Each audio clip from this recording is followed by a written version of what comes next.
Buenas tardes, buenos días, buenas noches, dependiendo de la hora a la cual estén viendo este video. Ya saben que mi nombre es Juan Verástegui y yo soy el profesor del curso de CTA. Ya venimos trabajando bastante tiempo en esta temática. Hemos hablado ya de células, de los diferentes tipos de reino, de bacterias. Hemos hablado un poco de química también, acerca de las moléculas. Hemos hablado también de los diferentes tejidos, ¿no? Y también hemos hablado de varias cosas que ya hasta se me olvidó. Pero eso es de lo que más recuerdo. O sea, sé que hay más cosas, pero eso es de lo que más recuerdo. Yo muy contento de continuar enseñándoles este curso. Estamos empezando el año y yo feliz de poder volver a grabar otra clase para ustedes. Bueno, vamos a empezar. Como siempre, ya ustedes saben que cuando iniciamos un video, siempre yo hago un pequeño resumen de la clase pasada, respondiendo las preguntas del cuestionario. Que, como siempre digo, no son preguntas rebuscadas, no son unas preguntas difíciles, son preguntas que leyendo o revisando el video de la clase, ustedes mismos puedan resolverlo. Entonces, vamos a empezar a responder las preguntas del cuestionario. Yo las tengo ahorita en mi computadora, ¿no? En mi laptop, y desde ahí voy a estar leyendo. Por eso, si me ven moviendo la cabeza es porque ahí están apuntadas, ¿no? Fueron 7 preguntas, si no me equivoco. Entonces vamos a empezar, ¿no? Bueno, la primera pregunta era: ¿qué es un ecosistema? Bueno, el ecosistema es la interacción del organismo con su medio ambiente, ¿no? Eso es el ecosistema, es la interacción de los organismos con su medio ambiente, ¿no? Así de sencillo, así de práctico, ¿no? Eso es lo que es un ecosistema. Netamente las relaciones que se van a generar cuando un organismo, sea un organismo vivo, mejor dicho, ¿no? Se relacione con su medio ambiente. Es decir, al momento, cómo se relaciona, por ejemplo, el hombre con por ejemplo, con el tigre, por ejemplo, ¿no? O cómo el hombre para poder alimentarse, ¿no? Para poder consumir un poco de arroz, tiene que conocer cómo se desarrolla el arroz, ¿no? O sea, del arroz sale del trigo. Entonces el hombre tiene que saber cómo se forma el trigo, o sea, conocer, o sea, partir desde cómo se siembra un trigo, ¿no? Para poder comer. Entonces, toda esa interacción es el ecosistema, porque tienes que ponerlo en una buena tierra, ¿no? No puedes ponerlo en cualquier tierra, tienes que ponerlo en una tierra que esté adaptada para el sembrío de trigo. Entonces, ese es un ecosistema, ¿no? La interacción que tienen los organismos vivos con su medio ambiente. Primera pregunta. La segunda pregunta es: ¿qué científico le otorgó el nombre por primera vez de ecosistema? Se llamaba Ernest Haeckel, ¿ya? Ernest Haeckel fue la primera persona que le acuñó el término ecosistema. Vamos a ver. En realidad, ecosistema viene de una adaptación del nombre, porque viene de oikos, que significaba casa, ¿no? Y bueno, logos, ¿no? Que viene de tratado, estudio, ¿no? Bueno, porque el término correcto es okeología, ¿no? O sea, okeology, ¿no? Okeology. Así es como más o menos se escribía en griego, y su frase, ¿no? Al dividirlo es oikos, casa, y logía, ¿no? Oikos, oikology. Entonces viene luego de estudio, tratado. Entonces por ahí se ha ido adaptando, se ha ido evolucionando, adaptando, para que al final se logre la palabra ecosistema. Bueno, la tercera pregunta es: ¿qué es la biosfera y qué es la ecosfera, ¿no? Bueno, la biosfera en realidad es la Tierra, ¿no? Porque la biosfera van a ser todos los organismos vivos, toda la interacción que tengan los organismos vivos con su medio ambiente dentro de la Tierra. dentro de la atmósfera, dentro del circulito del globo terráqueo dentro de la Tierra. Eso va a ser la biosfera. La Tierra es una biosfera, porque dentro de la Tierra va a haber una infinidad de organismos vivos que están constantemente interactuando con el ambiente, con el medio ambiente, con la tierra, con el mar, con el aire. Entonces van a estar constantemente relacionándose. Entonces a esa interacción, a los organismos vivos que están relacionándose dentro de la tierra junto con el medio ambiente, se les dice biosfera. Y ecosfera van a ser todos los ecosistemas que existen en el planeta Tierra, ¿no? Entonces, esas son las diferencias. Biosfera son los organismos vivos que se relacionan con el medio ambiente dentro de la Tierra, ¿no? A nivel general. Y ecosfera son todos los ecosistemas que existen en la Tierra. ¿Ya? Ahí está la tercera pregunta. Vayamos con la cuarta. ¿Cuál es el factor que influye en el equilibrio y el mantenimiento de un ecosistema? Bueno, el factor principal es la energía solar. La energía solar es el que genera el principal equilibrio para que un ecosistema evolucione o se detenga. O mejor dicho, no se extinga. ¿Qué es lo que pasa? Que la Tierra se relaciona con el Sol manteniendo un equilibrio. Porque imagínense qué pasaría si no hubiera Sol. O sea, si no hubiera esa energía solar. No se podría hacer una de las principales actividades que genera el oxígeno, ¿no? Que genera el fruto del vegetal, que es la fotosíntesis, ¿no? Porque la fotosíntesis lo que hace es absorber el CO2 del ambiente y bota oxígeno, ¿no? Pero para poder hacer ese mecanismo, yo necesito absorber energía solar. Entonces, esa energía solar, por eso necesito absorber esa energía solar, y esa energía solar lo encuentro obviamente con el sol. Entonces el sol hace su radiación y las plantas lo absorben. Y si no hubiera fotosíntesis, si no hubiera ese tipo de mecanismo, no se podría generar oxígeno. Entonces no hubiera vida. Porque el oxígeno es la principal fuente para que haya vida. Entonces, la única forma para que un ecosistema esté vivo y se genere un equilibrio es la energía solar. ¿Qué es lo que pasa? Porque algunos ecosistemas se extinguen, ¿no? Porque la radiación solar puede generar unos cambios también. O sea, también algunos ecosistemas evolucionan, porque también, como ya saben, conforme pasen los años, también la capa de ozono, que es la que nos protege de los rayos ultravioleta, se va deteriorando. Pero, o sea, todos sabemos que en algún momento la capa de ozono se va a culminar, pero hay un deterioro natural, ¿no? Entonces, pero al ser natural, su deterioro es progresivo, y los ecosistemas también van modificándose o adaptándose a ese deterioro progresivo. Pero lo que pasa es que a veces el humano, al interactuar en ese ecosistema, altera el equilibrio, ¿no?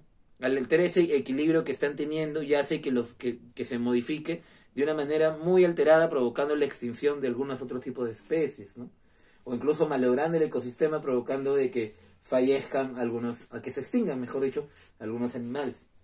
Entonces, hay que tener cuidado. La pregunta, la respuesta en todo caso acá es la energía solar, ¿no? La energía solar es la principal fuente de energía y la principal fuente de equilibrio para que un ecosistema se mantenga. Y a la vez que se mantenga también evolucione o también se extinga, ¿no? El otro es, ¿qué es un biotopo? Bueno, el biotopo es todo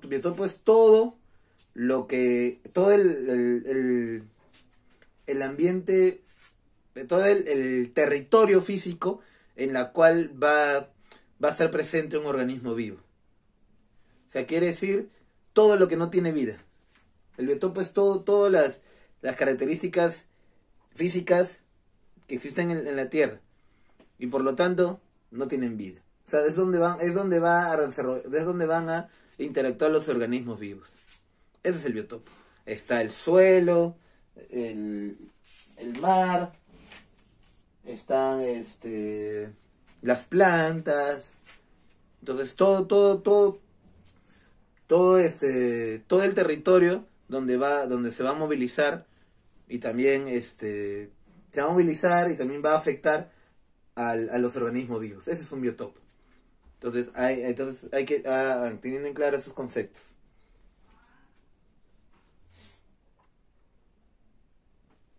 ¿Cuáles son los factores abióticos? Bueno, existen tres: los factores edáficos, los factores hidrológicos y los factores climáticos, ¿no? Los factores edáficos son lo que son el suelo, ¿no? Que tiene que ver con la salinidad, con la temperatura del suelo. Los factores hidrográficos también, lo mismo, pero obviamente en los territorios marítimos, ¿no? Que tienen que ver con el mar. Y los factores climáticos, bueno, ya la lluvia, a veces el excesivo, las estaciones del año, ¿no? Entonces, esos tres factores van a generar unas consecuencias que va a permitir de que se desarrolle ciertos organismos vivos u otros organismos vivos. Porque hay plantas que de repente que sí van a crecer en espacios donde hay una alta cantidad de salinidad y quizás también en ambientes donde hay poca luz. O también de repente plantas que también van a desarrollarse en lugares donde las tierras son desérticas, ¿no? Como también el cactus, ¿no? Entonces los factores los factores abióticos que existen. Ahora, el biotopo es lo mismo que factores abióticos, ¿eh? Porque abióticos quiere decir sin vida. A es sin, biótico es vida, bio de vida, ¿no? Entonces, todos los que son abióticos, todos los factores abióticos pertenecen al biotopo. Porque topo significa lugar, bio, vida. ¿Qué significa? Lugar donde ocurre la vida, ¿no? Entonces los lugares donde ocurre la vida va a ser todo ese territorio ajeno a los organismos que no tienen vida. Entonces esa es la similitud. Cuando dicen factores abióticos, entonces estamos hablando del biotopo. Porque el biotopo es el lugar donde se va a desarrollar un organismo vivo. Por lo tanto, esos los lugares donde se va a desarrollar un organismo vivo no tienen vida. ¿Ya? Y por último, ¿qué es el humus? Bueno, el humus es una sustancia que se va a generar en la clasificación de suelos, en la clasificación de suelo que hablamos la clase pasada, eso que como quien se va acercando al centro de la Tierra, cada vez más profundo, se va a ubicar en la segunda capa, en el horizonte A, y es la encargada de nutrir a la Tierra para que pueda producir vegetación, ¿no? Cuando hay buena cantidad de humus, es porque esa tierra es bastante rica en nutrientes y va a permitir de que las plantas puedan crecer y luego producir su fruto, y luego el humano o algún organismo vivo va a poder sacar provecho de eso y poder alimentarse, ¿no? Y poder seguir viviendo, ¿no? Entonces, eso es el humus. Bien, están resolvidas las 7 preguntas. Vamos a empezar a hacer la clase. Vamos a continuar hablando sobre ecosistemas, pero esta vez vamos a hablar de uno de los principales factores abióticos, ¿no? O sea, que es un biotopo, una de las características, uno de los biotopos más importantes, quizás, que hablaremos en esta clase, que es el suelo. El suelo es la fuente principal donde se va a desarrollar un organismo vivo, ¿no? Obviamente que también está el mar, ¿no? Porque un organismo se desarrolla o en la tierra o en el mar. Entonces, primero vamos a empezar hablando sobre la tierra, sobre el suelo y qué características tiene el suelo, ¿no? Para que se pueda generar vida mediante el suelo, ¿no? Por ejemplo, las plantas, ¿no? Las plantas se desarrollan en el suelo, ¿no? A través de la tierra, ¿no? Entonces vamos a empezar con la clase, ¿no? A ver. Bueno, empezamos.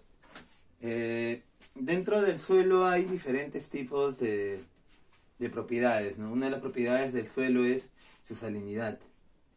Entonces, muchas plantas van a crecer van a desarrollarse también por el tipo de concentración de sales que existen en los suelos, ¿no? Por lo general las sales suelen ser cloruros, nitratos, fosfatos y sulfatos, ¿no? Que obviamente van a influenciar en el crecimiento de las plantas, ¿no? Estas salinidades se dividen en dos, en las glicofitas y las halofitas. Las glicofitas son aquellas plantas que van a crecer en suelos de poca salinidad, o sea, van a haber pocas sales. Por lo general son la mayoría de plantas, ¿ya? Son la mayoría de plantas que se van a crecer en suelos de poca salinidad. Luego están las halofitas. Estas halofitas sí son plantas que van a crecer en suelos de una salinidad muy alta. Y un buen ejemplo de eso es la totora, ¿no? Esta es una planta que crece en este tipo de ambientes. Luego están también otras de las propiedades del suelo, es la humedad. La humedad también va a ser un factor fundamental para que algunas plantas puedan crecer, puedan desarrollarse, puedan poner sus frutos. Entonces, entonces si hablamos de humedad, es necesario hablar de la cantidad de agua o presión hídrica que van a tener las plantas de acuerdo al terreno en el cual estén ubicados. Las plantas que están ubicadas, que crecen en ambientes secos, ¿no? O casi desérticos o semidesérticos, son las llamadas xenofitas. Y un buen ejemplo de ese tipo de plantas son los cactus. Ustedes ya han visto en las películas de los desiertos, ¿sí? en las películas del viejo oeste, que no hace, siempre se ve, en cada ruta siempre se ve los cactus, ¿no? Siempre se ve la planta del cactus ahí, bien ubicada, ahí cerca a la pista, ¿no? O quizás cerca de alguna montaña. Entonces, los cactus son plantas que crecen en ese tipo de terrenos. Pero ¿cómo? Bueno, lo que pasa es que estas plantas almacenan agua en sus tallos. Almacenan agua en sus tallos y así logran pasar mucho tiempo sin necesidad de requerir agua. Cuando en el desierto, ¿no? No es que en el desierto llueve pocas veces, ¿no? Entonces apenas llueva, estas plantas activan esa capacidad que tienen y retienen el agua en sus tallos, ¿no? Entonces ese es el caso del cactus. Y otra planta también que es parecida, que es la tuna, ¿no? La tuna también es una planta parecida a la cactus, que también crecen en terrenos secos, ¿no? Casi desérticos. Y igual tiene el mismo procedimiento, que de las pocas veces en que reciben agua, lo retienen, ¿no? Lo retienen lo suficiente para pasar un largo periodo sin tener ningún tipo de líquido, ¿no? Y a través de esa retención es donde se van nutriendo, ¿ya? Entonces a ese tipo de plantas se le llama xenofitas. Luego están las higrofitas. Estas plantas son aquellas que crecen muy cerca al sol, muy cerca a algún lago, ¿no? O alguna laguna, ¿no? Necesariamente los suelos tienen que ser muy húmedos. Y siempre tienen que estar en constante irrigación, ¿no? Por eso están cerquitas a algún lago o algún río, ¿no? Ustedes saben que, por ejemplo, pues se han ido a la playa, cuando van a la playa, siempre, en la parte de la orilla, siempre por más que el agua no llega, da la impresión, siempre el terreno siempre suele ser muy húmedo, ¿no?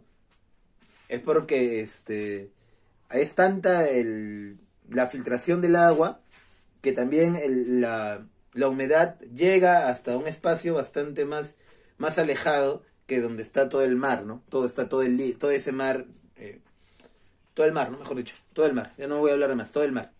Entonces, uno está bastante lejos de la orilla, cava y igual se va a sentir que está frío, porque es la humedad que está llegando hasta un espacio bastante lejos que el mar, ¿no? Pero igual, entonces en este tipo de terrenos es donde crecen plantas como el plátano, como el mango y como los musgos, ¿no? que son plantas que necesitan bastante irrigación, un suelo bastante húmedo para que puedan crecer, ¿no? Por eso generalmente crecen cerca a ríos, cerca a lagos, ¿no? En caso del plátano, por ejemplo, crece, ¿no? Crece en la selva, porque la selva prácticamente la selva es un terreno recontra húmedo. Todo el día o sea, llueve todo el día, el río está cerca, ¿no? El río está cerca siempre y bastante ahí, o sea, el agua ahí es constante. Entonces por eso el plátano, justamente por eso crece ahí, porque el terreno de la selva, ¿no? Es bastante húmedo, ¿no? Y siempre está constantemente lloviendo por las altas temperaturas que tiene. Luego está las mesofitas, que estas sí son plantas que viven en ambientes ni muy húmedos ni muy secos, ¿no? Generalmente son las plantas que crecen en las praderas, en los bosques, ¿no? Son que generalmente este tipo de plantas están en las regiones correspondientes a los trópicos, ¿no? Trópico de Cáncer, trópico de Capricornio. Para los que no saben, cuando tú vas a ver un mapa mundi, hay ciertas líneas perpendiculares que están trazando, ¿no? Entonces, hay una línea que es la línea ecuatorial que divide a la Tierra en arriba y abajo, ¿no? En hemisferio norte y hemisferio sur, para que se entienda. Entonces, las siguientes líneas son las líneas tropicales, lo que dicen las líneas de los trópicos. Entonces, toda esa línea va a cruzar por toda la Tierra. Entonces, a este tipo de plantas crecen en esta zona donde cruzamente pasan estas áreas de los trópicos, ¿ya? Entonces, estas son plantas que crecen en ambientes no muy húmedos ni muy secos. Por lo general estas plantas están en las praderas, en los bosques, que se ubican en estas áreas, ¿no? de las trópicos, que ya les expliqué cuáles son. Bueno, otro de las propiedades del suelo es la acidez y la alcalinidad de los suelos. Bueno, debido a la cantidad de sales que tenga un suelo, va a tener que ser o muy ácido o muy alcalino. Entonces, ácido es cuando va a tener bastante sales, y alcalino es cuando va a tener poquísimas sales. Entonces, los suelos que son ricos en fosfato, por lo general son neutro o ligero, o ligeramente alcalinos. Y los que contienen una gran cantidad de carbonatos son ácidos. Como hablamos, la mayoría de plantas van a crecer en suelos donde hay poca salinidad. Por lo tanto, van a tener que crecer en suelos que son ligeramente alcalinos. Entonces, por lo tanto, esa tierra tiene que tener rico en fosfato, ¿no? Porque la mayoría de plantas crecen en suelos neutros. ¿Ok? Entonces, hasta ahí estamos claros con el suelo, ¿no? Ahora vamos a ver un dibujito que es importante, ¿no? Que justamente hablamos ahora al momento de resolver los problemas, que hablamos de la energía solar como fuente de equilibrio, ¿no? Como fuente de activación de los ecosistemas. Pero como les explicaba al momento de resolver las preguntas, si no hubiera energía solar, no hubiera vida, porque no se generaría el oxígeno que producen las plantas debido a la fotosíntesis, porque la fotosíntesis, para que pueda realizarse, se necesita la energía solar y la absorción del CO2. Pero la que activa este mecanismo de fotosíntesis es la energía solar. Y al producir oxígeno ya puede haber vida. Entonces la energía solar es la que activa el ecosistema. Y acá en el dibujo lo que estamos viendo es cómo funciona la energía solar en la Tierra. No es que la Tierra no produzca su propia energía. O sea, sí produce la energía. Entonces, ahí vemos claramente que el Sol está llevando su energía solar a la Tierra. Y va y llega, ¿no? Lo golpea. Pero también la Tierra responde. Y responde con su propia energía. también le devuelve energía. Pero obviamente la energía solar es más fuerte. Es tan fuerte la energía solar que la misma Tierra lo que hace es botar energía, o sea, choca y es tan fuerte en la radiación solar y que incluso produce un reflejo. Entonces choca y se va. Choca con la superficie y esa energía solar regresa, ¿no? O sea, avanza y regresa. Entonces eso hace que constantemente la relación que tiene el Sol con el planeta Tierra estén intercambiando energías. Entonces ese intercambio de energía produce un equilibrio, ¿no? Produce un equilibrio para que los ecosistemas puedan seguir funcionando. Y justamente otra de las propiedades de lo que vamos a hablar es la luz. La luz producida por la energía solar ejerce quizás también una fuerte influencia en la generación de los ecosistemas y en los organismos vivos, ¿no? Como dice arriba. Vamos a subir. A ver, se ve que se vea. A ver, vamos a ver. ¿Se llega a ver? Sí. Sí, se llega a ver. Ahí está. Ya. Ahí está. Ahí está, ahí se ve. La luz, ¿no? La luz es un factor primordial para la distribución de animales y plantas. Además es la principal fuente para la relación de fotosíntesis, donde se asimila el CO2. La luz afecta tanto a ambientes acuáticos y terrestres, a organismos acuáticos y terrestres. Solo que ahora estamos enfocándonos netamente en ambientes terrestres, pero también va a influenciar a ambientes acuáticos. Y como les explicaba hace rato, si no hay fotosíntesis, no hay oxígeno. Y si no hay oxígeno, no hay vida. Entonces, por eso la importancia de la luz, de la energía solar. Entonces, ¿de qué forma, cuáles son los efectos que genera la luz solar? Primero sobre las plantas. Las plantas que están en ambientes terrestres.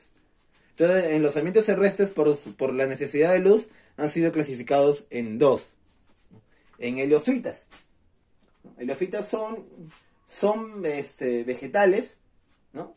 Son plantas que solo vegetan si hay una luz intensa. O sea, tiene que tener mucha luz, por lo que han sufrido adaptaciones para obtener más luz, como las plantas trepadoras o las lianas, que necesitan mucha luz. Las plantas trepadoras, como ya saben, son plantas que justamente se tienen a adherirse a un objeto físico y se dan vueltas y vueltas y vueltas y se sostienen. Las lianas también, suelen agarrarse de los árboles, ¿no? Así como y sirven para montarse como hacía Tarzán, ¿no? Como salen en las películas, son lianas. Entonces esas plantas, como están constantemente moviéndose, entonces necesitan mucha luz. Entonces, al necesitar mucha luz, han tenido que adaptar todo su sistema para poder captar esa luz.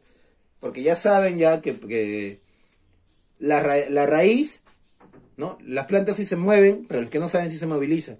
Solo que su movilización es en base a una reacción. En este caso, a una reacción de algún fenómeno natural, de un objeto del medio ambiente.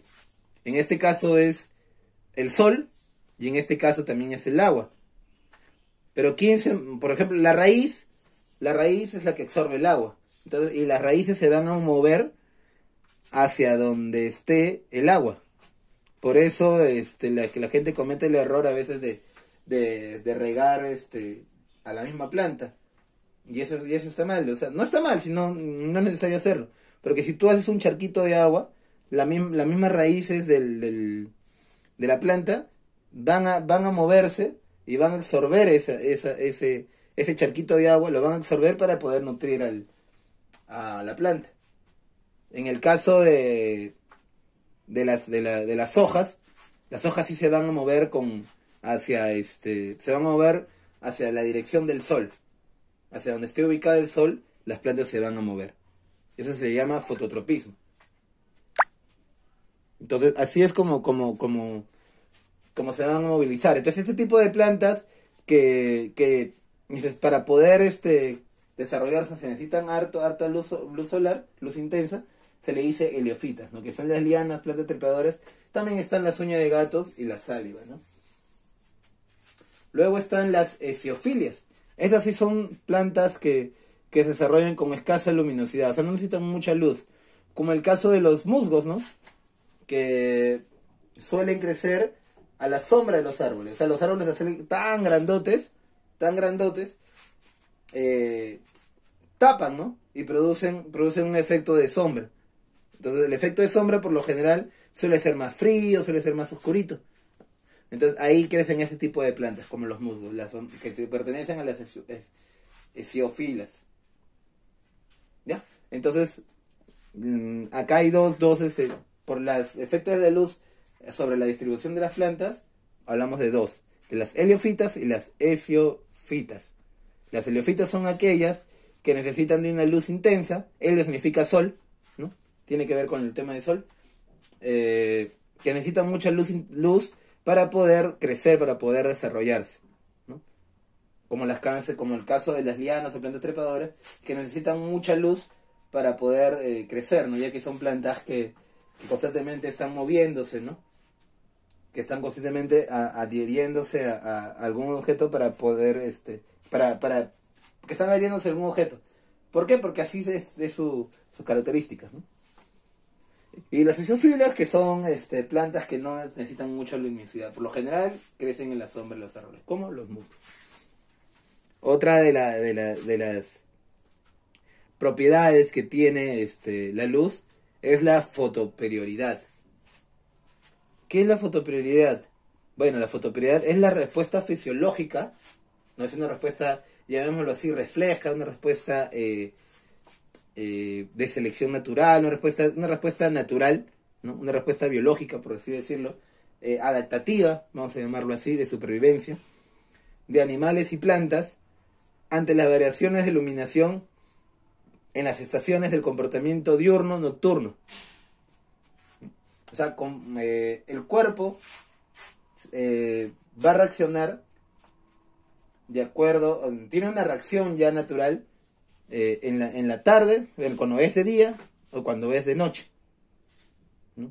Entonces, este ritmo que llevan las plantas y los animales, tanto de día como de noche, se le llama ritmo circadiano, ¿no? Son los comportamientos que nosotros vamos a tener muy típicos de día y muy típicos de noche. Porque, por ejemplo, hay, como más adelante vamos a ver, hay animales que solo salen de noche y toda su fisiología está adaptada para andar de noche, comer de noche y movilizarse de noche.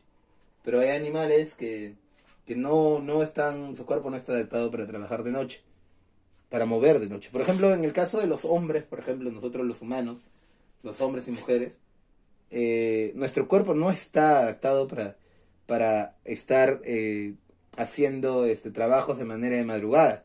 No tiene esa capacidad. Sin embargo, lo hacemos, pero no podemos porque nuestro cuerpo está adaptado para hacer actividades de manera diurna, no en la noche. Entonces ahí estaríamos, porque ese es nuestro ritmo circadiano. Al acostumbrarnos o al exponer nuestro cuerpo a actividades de madrugada, cuando no son actividades naturales, se le dice que están alterando nuestro ritmo circadiano. ¿Ok? Entonces, eso para tenerlo claro. Entonces, la fotoprioridad va a ser la respuesta fisiológica de animales o plantas que se va a expresar al momento de que estemos alterando el ritmo circadiano.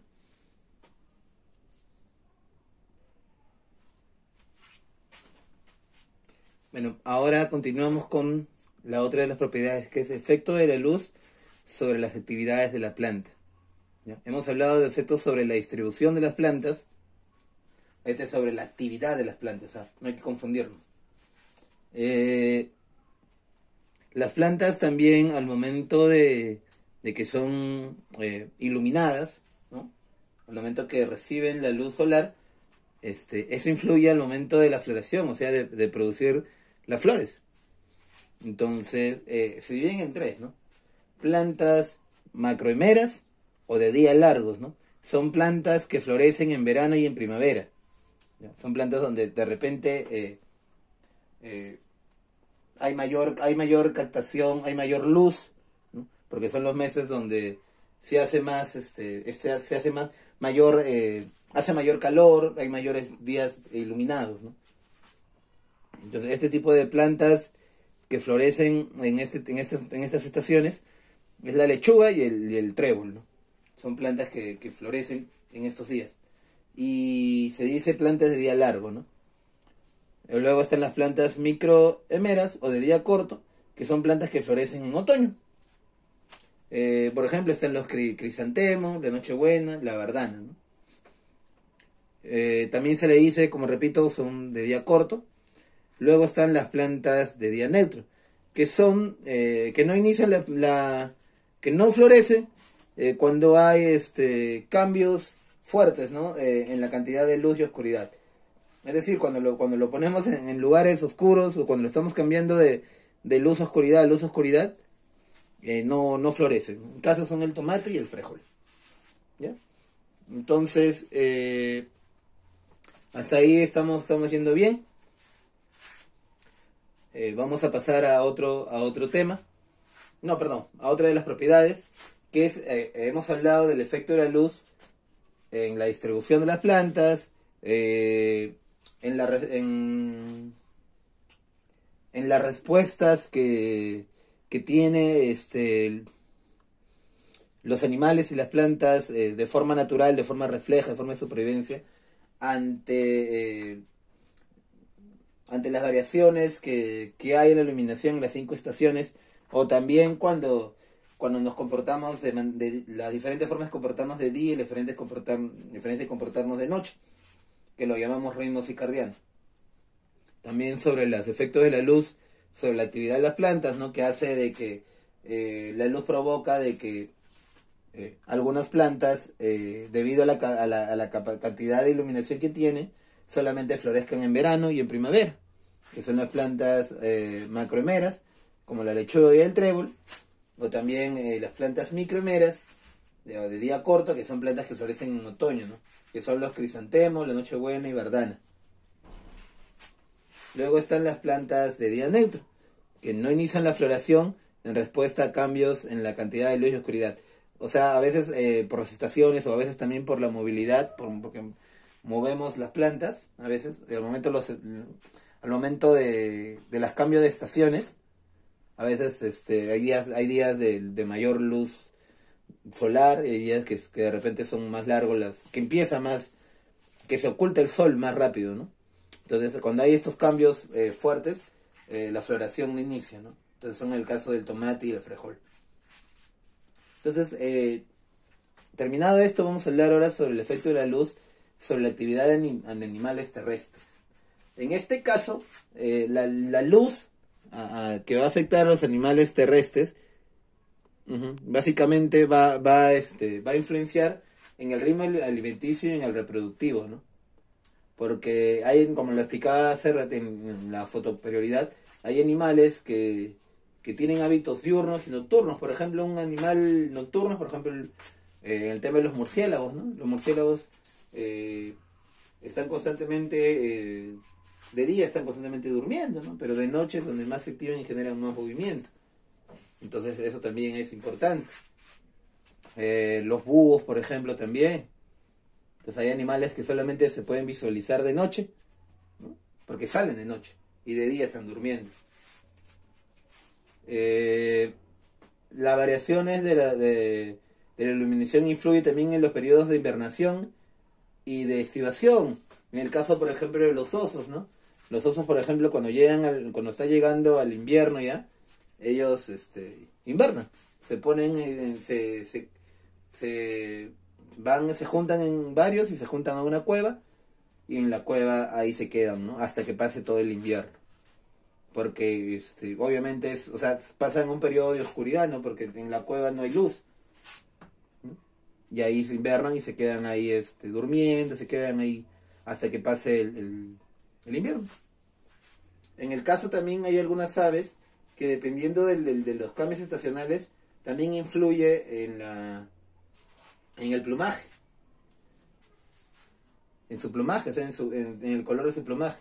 Incluso también algunos peces, también por las estaciones donde la iluminación de la luz va variando,